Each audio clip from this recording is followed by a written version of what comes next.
आइए क्वेश्चन को देखते हैं जो यूपीएससी सेट 2024 का क्वेश्चन है जो आपके बोर्ड पर लिखा हुआ है। आइए इसको देखते हैं।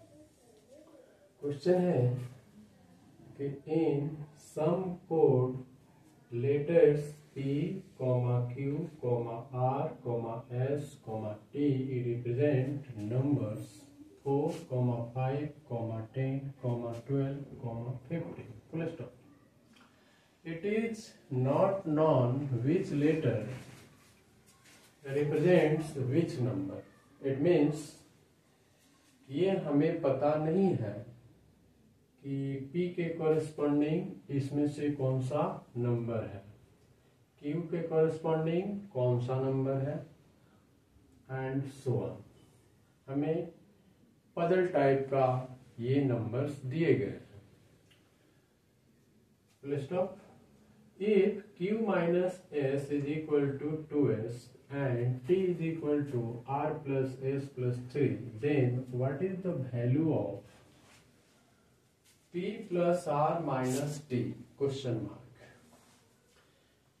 इन दो कंडीशन के आधार पर हमें फाइंड आउट करना है कि इस एक्सप्रेशन का वैल्यू क्या होगा। There are four options. First one is A 1, B 2, C 3 and D last one cannot be determined due to insufficient data. It means कि डेटा सफिशिएंट नहीं है इस सवाल का जवाब देने के लिए। आइए इसका स्टेप बाय स्टेप सॉल्यूशन देखते हैं। सॉल्यूशन। हियर एक एक्सप्रेशन दिया गया है given Q minus S is equal to 2S, which implies Q is equal to, इस माइनस S को उधर ट्रांसफर करेंगे तो 2S plus S, that is 3 times S, that is therefore Q is equal to 3 times S. And the second relation जो दिया गया है आपको वो दिया गया है T is equal to R plus S plus 3। ये आपका सेकेंड रिलेशन है।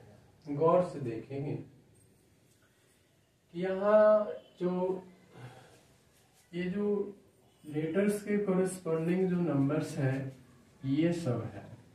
दैट इज आप इसको भी हम लिख सकते हैं यहाँ पे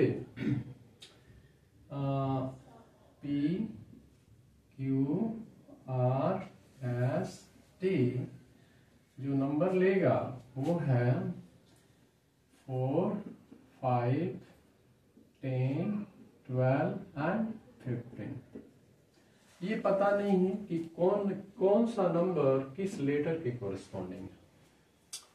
सो यहाँ से कुछ हम लॉजिकली फाइंड आउट करने की कोशिश करेंगे। ध्यान दीजिएगा कि यहाँ Q is equal to 3 times S है, तो इसमें अगर नंबर की बात करें तो 4 इंटू 3 12 हो सकता है या 5 इंटू 3 15 हो सकता है।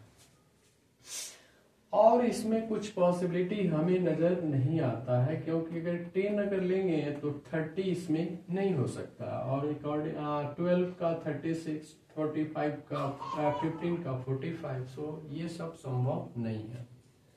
तो यहाँ से एक चीजें हमें पता चलता है कि एस का दो पॉसिबल वैल्यू हो सकता है, क्या, आइदर 4 और 5, 4 और 5।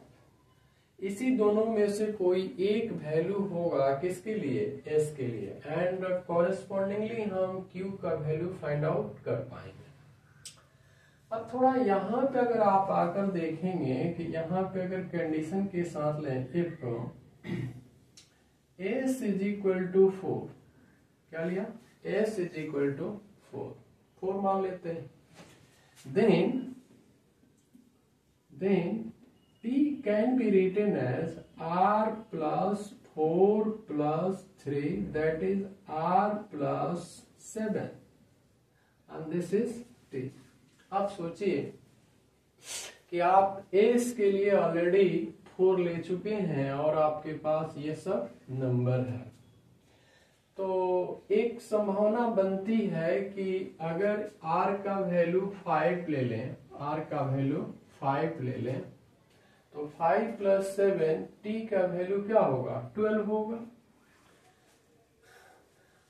और अगर हमने 10 लिया, r का वैल्यू अगर 10 लिया तो 10 + 7 17 होगा, जो कि सेट में नहीं है। और r का वैल्यू 12 आप लेंगे तो 12 + 7 19, वह भी उस सेट में नहीं है। और लास्ट वन 15 और 7 22, वह भी नंबर उसमें नहीं है। तो पॉसिबिलिटी है कि यहाँ r =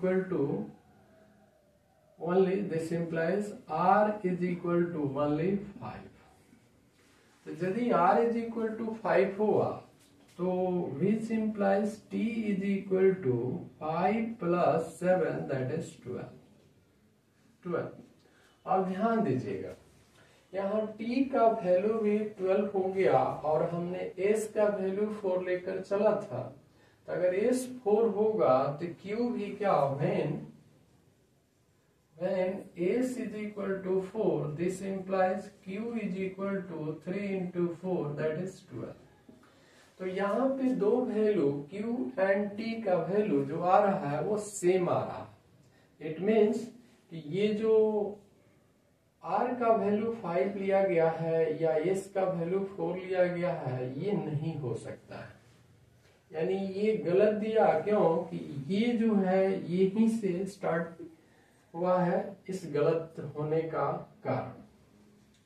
इट मीन्स कि यहां से अब हम देखते हैं कि नाउ इट मीन्स कि अब ये s = 4 नहीं हो सकता है एंड हेंस r = 5 भी नहीं हो सकता है। तो जब s का वैल्यू 4 नहीं होगा तो s का वैल्यू क्या होगा, 5 होगा। आइए इधर लिखते हैं, when therefore s = 5,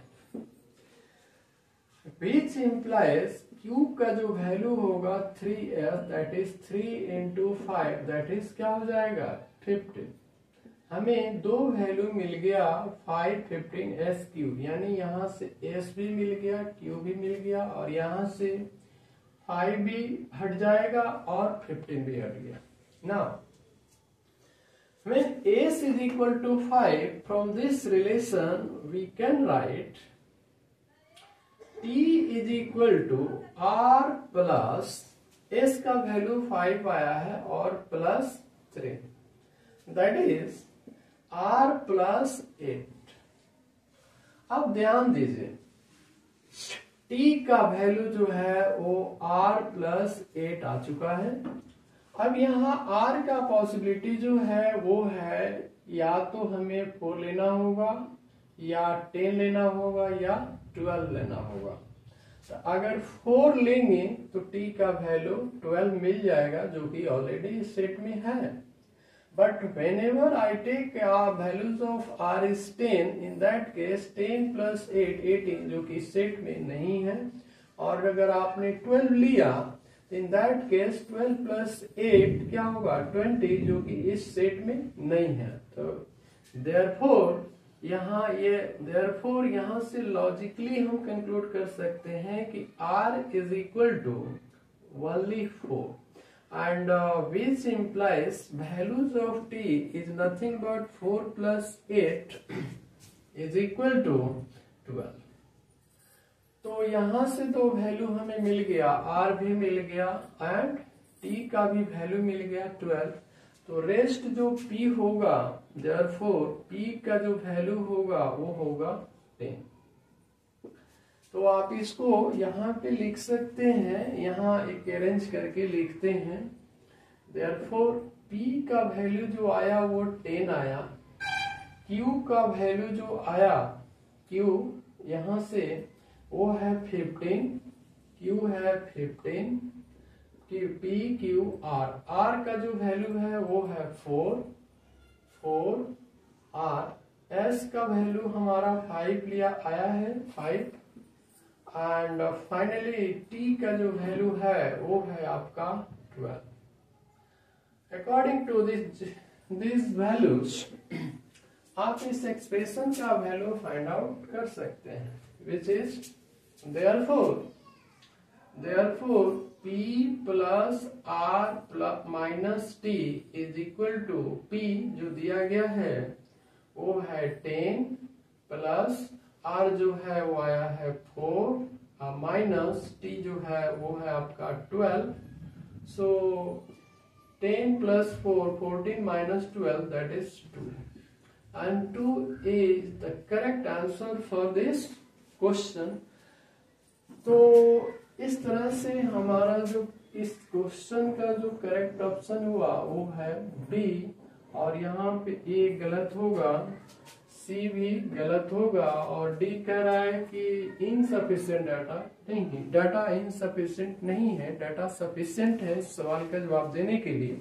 so D is also wrong, D is also wrong. तो आप यहाँ नीचे लिख सकते हैं for this question correct option is B. धन्यवाद।